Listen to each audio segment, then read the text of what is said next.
Cuando mi madre me miró desde su cama del hospital y me dijo, «Tú no eras la bebé que traje a casa ese día», sentí que el piso desaparecía bajo mis pies.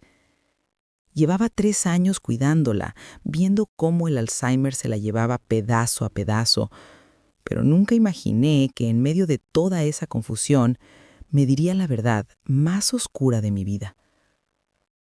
Yo soy Meredith, tengo 58 años y durante toda mi existencia creí conocer mi propia historia.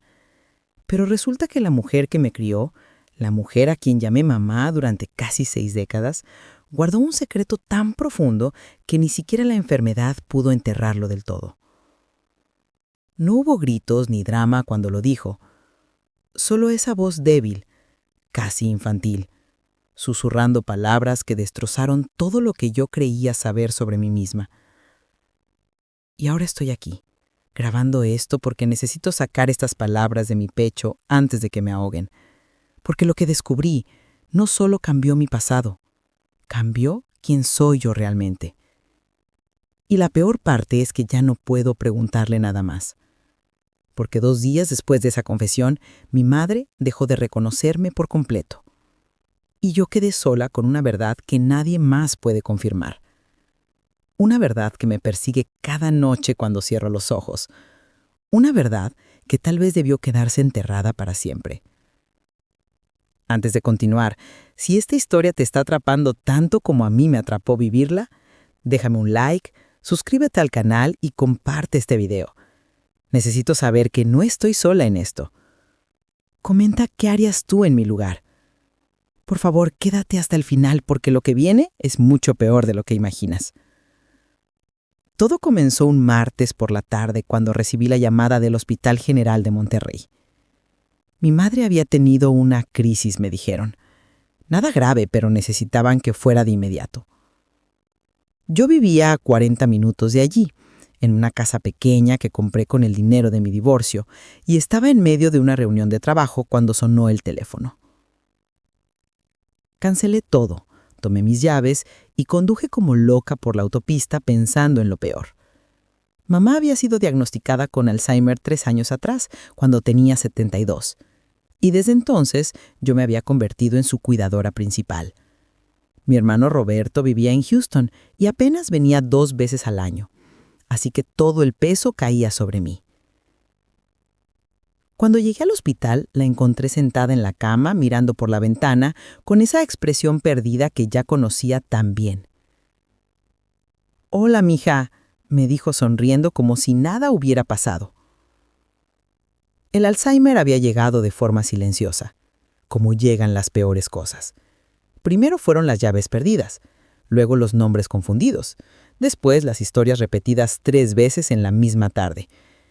Pero lo que realmente me alertó fue el día que la encontré llorando en la cocina porque no recordaba cómo hacer las enchiladas que había preparado toda su vida.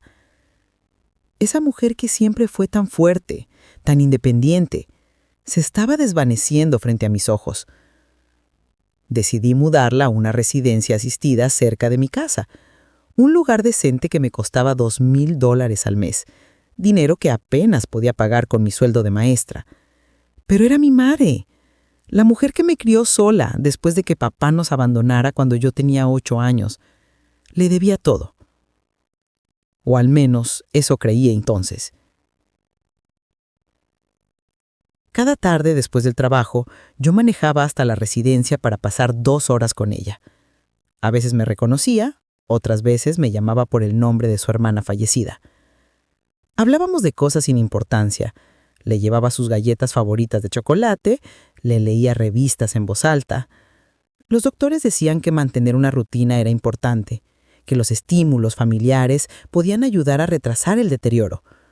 Así que yo me aferraba a esa rutina como si fuera un salvavidas, como si mientras yo siguiera yendo cada tarde, mamá no se iría del todo.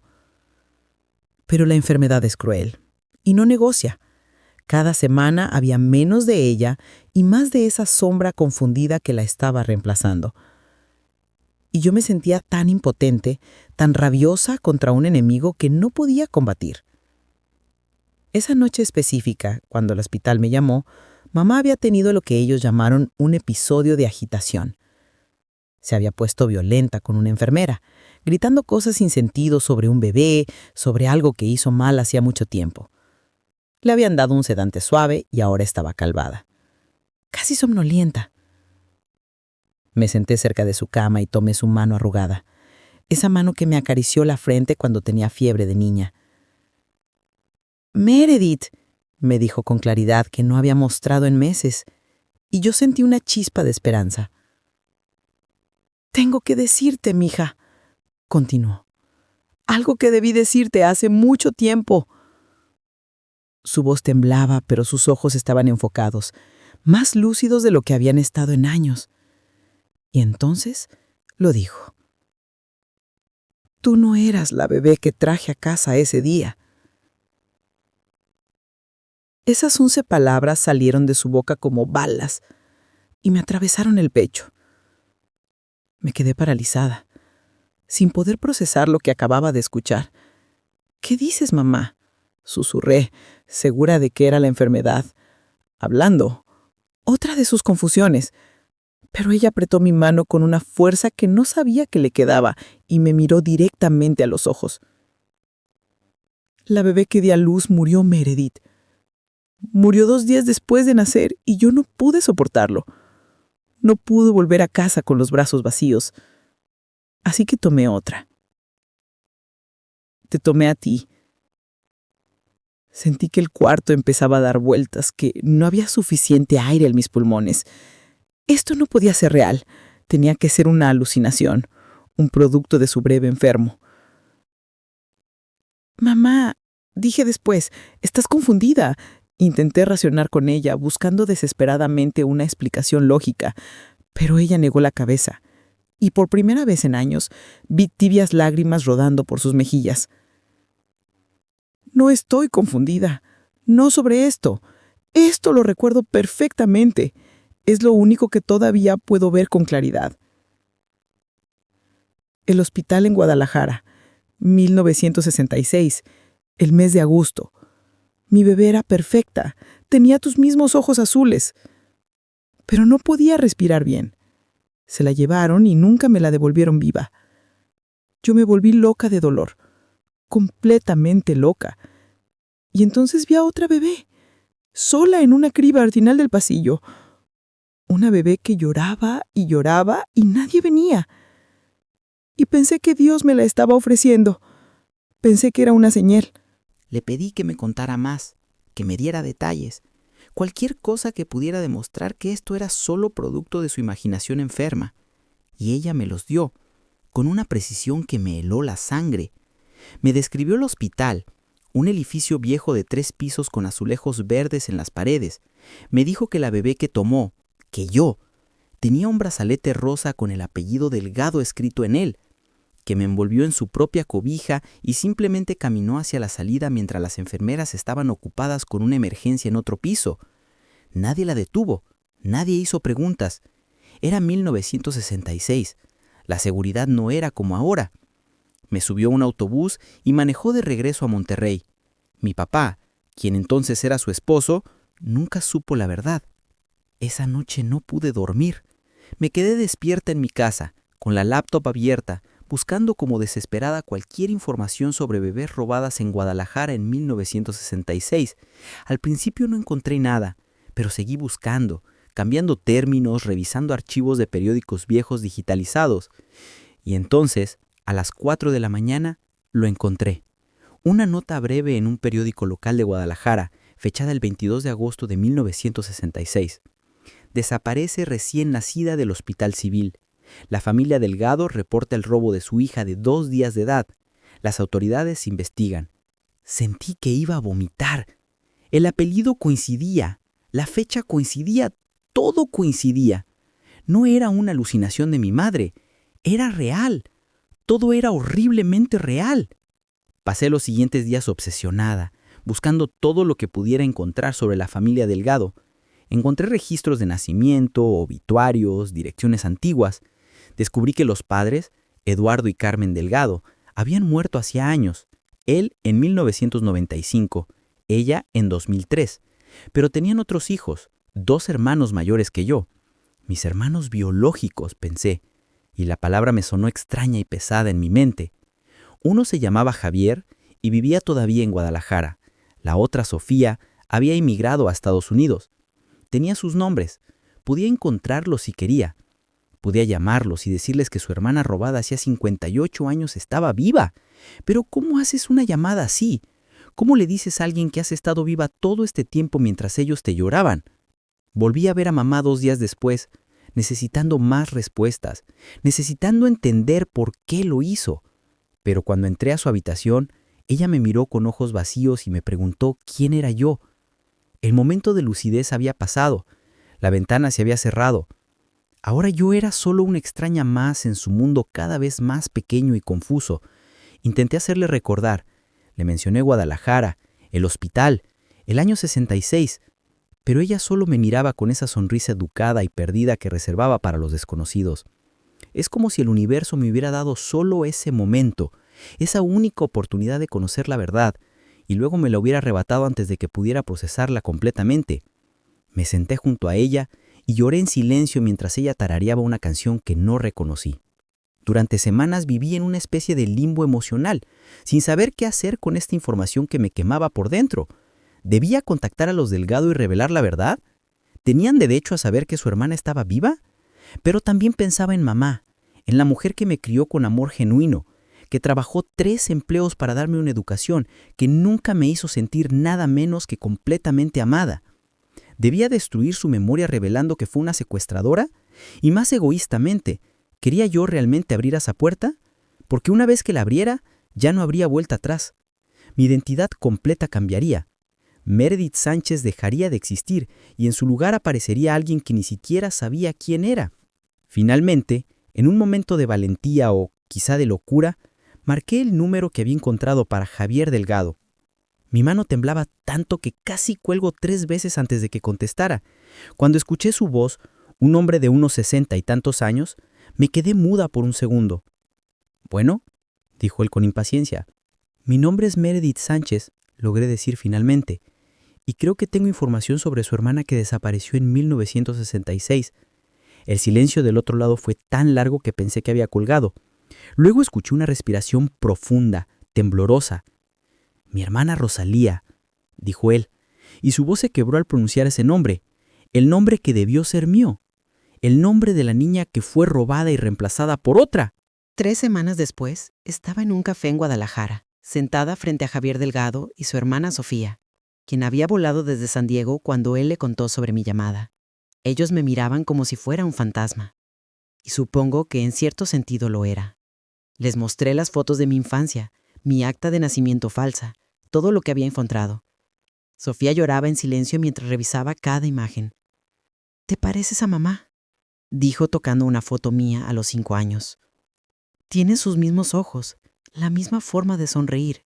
Javier estaba más contenido, pero vi cómo sus manos temblaban cuando sostuvo la foto de mi madre, la mujer que me robó de ellos. «Ella ya no puede pagar por lo que hizo», les dije. «Está perdida en su propia mente. Y honestamente no sé si merecería castigo de todas formas. Me dio una vida. Me amó». Sofía abrió una carpeta vieja que había traído consigo y sacó fotos amarillentas. «Esta fue tomada 2 días antes de que nacieras», dijo mostrándome una imagen de una mujer joven y embarazada sonriendo a la cámara, mi madre biológica, Carmen Delgado. Y luego me mostró otra foto, del funeral, de un pequeño ataúd blanco. «Durante años pensamos que eras tú la que estaba ahí adentro», explicó Javier. «Nos dijeron que habías muerto por complicaciones respiratorias. Nunca sospechamos que habías sido robada, hasta una semana después, cuando mamá insistió en que algo no estaba bien, que el cuerpo no se veía como el tuyo. Pero para entonces ya era tarde. Habían cremado los restos. No había forma de probar nada. La búsqueda duró años, pero eventualmente todos asumieron que habías muerto. Todos excepto mamá. Ella nunca dejó de creer que estabas viva en algún lugar». Salí de esa reunión sintiéndome como si estuviera dividida en 2 personas diferentes. Por un lado, estaba Meredith Sánchez, la maestra de primaria divorciada de 58 años, con una vida completamente formada. Por el otro, estaba Rosalía Delgado, la bebé robada que debió crecer en una familia diferente, con hermanos que la buscaron, con una madre que murió sin saber que seguía viva. ¿Cuál de las dos era realmente yo? ¿Podía ser ambas al mismo tiempo? Los Delgado querían que me hiciera una prueba de ADN para confirmarlo legalmente, y yo acepté, aunque en mi corazón ya sabía la respuesta. Las coincidencias eran demasiadas, los detalles demasiado precisos. Pero una parte de mí necesitaba esa confirmación científica, esa prueba irrefutable de que todo esto no era una pesadilla elaborada de la que pronto despertaría. 4 semanas después, llegaron los resultados de la prueba de ADN. 99.9% de probabilidad de que Javier Delgado y yo compartimos padres biológicos. Ahí estaba, en papel oficial, la confirmación de que mi vida entera había sido construida sobre un robo. Llamé a Javier para darle la noticia, aunque él ya lo sabía. Podía escucharlo en mi voz. «Bienvenida a casa, Rosalía», me dijo llorando abiertamente por teléfono. Pero yo no me sentía como Rosalía. No sabía cómo se sentía ser Rosalía. Solo sabía ser Meredith, con todos mis recuerdos y experiencias ligados a ese nombre, a esa identidad. ¿Cómo renuncias a 58 años de ser alguien? ¿Cómo simplemente decides que ahora eres otra persona porque un papel dice que debería serlo? Esa noche me senté frente al espejo por horas, mirando mi cara, buscando rastros de los Delgado que no había visto antes.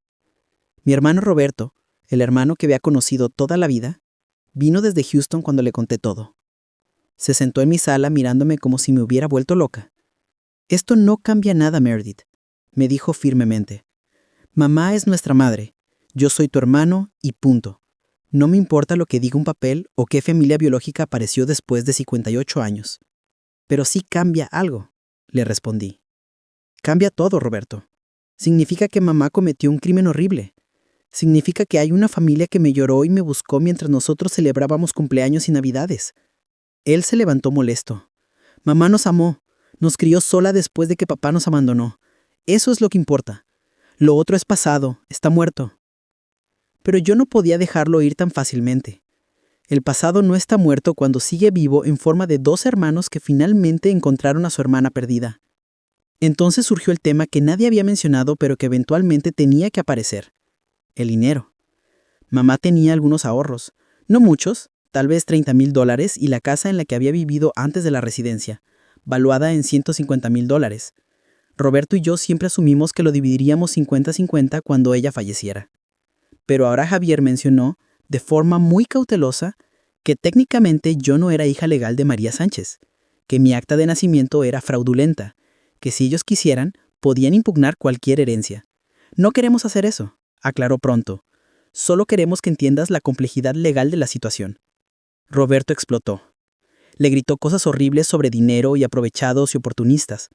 Yo me quedé en medio, viendo cómo las 2 familias que ahora reclamaban ser mías se destruían entre sí. Y todo por dinero, por propiedades, por cosas materiales que de repente parecían más importantes que la verdad o la justicia. Mientras todo este drama se desarrollaba, mamá seguía en su mundo aparte, cada vez más pequeño y silencioso. Dejó de hablar casi por completo. Solo me miraba cuando la visitaba con esa sonrisa dulce y vacía. Una tarde, mientras le cepillaba el cabello, como hacía ella conmigo cuando era niña, la enfermera me entregó un sobre. «Lo encontramos entre sus cosas cuando las organizamos», me dijo. «Tiene tu nombre». Abrí el sobre con manos temblorosas y encontré una carta escrita con la letra temblorosa de mi madre, fechada 2 años atrás, antes de que el Alzheimer la consumiera completamente. «Meredith», decía, «si estás leyendo esto es porque finalmente perdí la batalla con mi mente y tal vez te conté la verdad que juré llevarme a la tumba. Perdóname, hija. Lo que hice fue imperdonable, pero lo hice por amor desesperado, por un dolor que me estaba matando. Tú me salvaste tanto como yo te salvé a ti. Te amé cada segundo. No me odies, mamá». En el fondo del sobre había algo más, una fotografía vieja y doblada. La desdoblé cuidadosamente y vi a una bebé recién nacida con un brazalete rosa en su pequeña muñeca. Me acerqué más y pude leer el nombre escrito en el brazalete: Delgado. Era yo. Era la prueba física que mamá había guardado durante 58 años, el único recordatorio tangible del crimen que había cometido. ¿Por qué lo guardó? ¿Culpa? ¿Miedo? O tal vez una parte de ella siempre supo que algún día la verdad saldría a la luz. Miré a mamá, a esa mujer frágil y perdida en la cama del hospital, y traté de reconciliar a la madre amorosa que conocí con la mujer desesperada que robó un bebé hace más de medio siglo. ¿Era un monstruo? ¿Era una víctima? ¿O era simplemente humana, terrible y maravillosamente humana como todos nosotros? Intenté hacer que las dos familias se conocieran de forma más pacífica. Organicé una cena en mi casa, invité a Roberto, a Javier y a Sofía. Pensé que si todos nos sentábamos juntos y hablábamos como adultos, podríamos encontrar una manera de navegar esta situación imposible. La cena fue un desastre. Roberto apenas habló. Javier hizo comentarios pasivo-agresivos sobre el robo. Sofía lloró en el baño 2 veces. Yo me sentaba en la cabecera de la mesa como un árbitro inútil, tratando de mantener la paz en una guerra que no podía ganar. Al final de la noche, cuando todos se habían ido, me senté sola en mi cocina, rodeada de platos sucios y restos de comida que nadie había tocado. Y me di cuenta de algo terrible. No importa qué decisión tomara, alguien iba a salir lastimado. No había final feliz esperándome al final de este camino, solo diferentes tonos de pérdida. Mamá murió en un martes tranquilo de octubre, 3 meses después de su confesión. Yo estaba sosteniendo su mano cuando exhaló su último aliento, y en ese momento sentí algo extraño. Alivio mezclado con culpa por sentir alivio, porque ahora ella estaba libre de la confusión, del miedo, de la culpa que debió cargar toda su vida. Y yo estaba libre de tener que decidir si la perdonaba o no, porque ¿cómo juzgas a alguien que ya no puede defenderse? Roberto quería un funeral tradicional. Los Delgado no querían asistir. Al final hicimos una ceremonia pequeña. Solo nosotros 2 y algunos amigos de mamá de la residencia. No mencioné a Javier ni a Sofía. Fue como si estuviera viviendo 2 vidas paralelas que nunca se tocarían realmente. En el cementerio, mientras bajaban su ataúd, me di cuenta de que nunca sabría toda la historia. Nunca sabría qué pasó por su mente ese día en el hospital. Nunca sabría si se arrepintió realmente. Después del funeral tuve que lidiar con la herencia. Roberto quería que ignoráramos todo el asunto de mi verdadera identidad y procediéramos como estaba planeado. Pero yo no podía. Le ofrecí a los Delgado una compensación de $60,000 de la herencia, un reconocimiento del dolor que su familia sufrió. Sofía lo rechazó inmediatamente. No queremos el dinero de esa mujer, dijo con una frialdad que me dolió. Pero Javier lo aceptó, no por el dinero en sí, creo, sino porque necesitaba algún tipo de cierre, alguna forma tangible de justicia después de 58 años. Roberto dejó de hablarme durante 2 meses. Me llamó traidora. Me dijo que estaba escupiendo en la tumba de mamá. Y tal vez tenía razón. O tal vez yo solo estaba tratando de hacer lo correcto en una situación donde lo correcto no existía, donde cada camino estaba lleno de espinas y no había forma de caminar sin sangrar. Han pasado 6 meses desde que mamá murió y yo sigo sin saber quién soy realmente. Algunos días me levanto como Meredith Sánchez, con mis rutinas y mi vida familiar. Otros días siento el peso de ser Rosalía Delgado, la hija perdida que finalmente fue encontrada, pero demasiado tarde para conocer a sus padres biológicos. Veo a Javier y a Sofía una vez al mes. Estamos construyendo una relación lentamente, con cuidado, como si camináramos sobre hielo delgado. Roberto eventualmente me perdonó, o al menos decidió que nuestra relación era más importante que su orgullo herido. Sigo enseñando en la misma escuela, sigo viviendo en la misma casa, pero todo se siente diferente ahora, como si estuviera actuando el papel de alguien que solía ser. La verdad cambió todo y no cambió nada al mismo tiempo. Y supongo que así tendrá que ser. Porque esta es mi vida ahora. Vivir en el espacio entre 2 identidades, perteneciendo completamente a ninguna y parcialmente a ambas. Y aprender día a día que tal vez está bien no tener todas las respuestas, tal vez está bien vivir en la incertidumbre, en ese lugar incómodo donde el amor y el crimen se encuentran, donde el perdón y la traición bailan juntos. Porque al final, ¿qué no es eso lo que significa ser humano? Vivir con nuestras contradicciones, con nuestros secretos, con las verdades que preferiríamos no conocer, pero que de alguna forma nos liberan. Mi madre me robó y me amó. Esas 2 cosas son verdad al mismo tiempo, y yo tengo que encontrar la forma de vivir con ambas.